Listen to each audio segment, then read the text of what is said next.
திருச்செந்தூர் சிலை மீட்பு வரலாறு. திருச்செந்தூர் முருகன் கோவிலின் பிரம்மாண்ட முருகன் சிலை 3000 ஆண்டுகளாக பக்தர்களை கவர்ந்த ஒரு தெய்வீக சிற்பமாக இருந்தது. ஓர் இரவின் இருளில் சில யூகமற்ற கும்பல் சிலையை திருடும் திட்டத்தை தீட்டியது.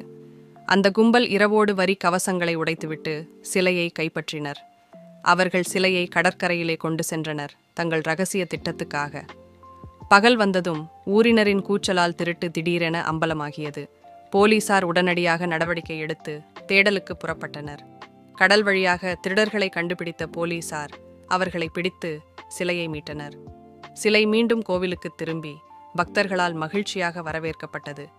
இந்த சம்பவம் பக்தர்களின் நம்பிக்கையை மேலும் வலிமைப்படுத்தியது. திருச்செந்தூர் கோவிலின் பொற்கால வரலாற்றில் இது ஒரு மறக்க முடியாத நிகழ்வாகியது.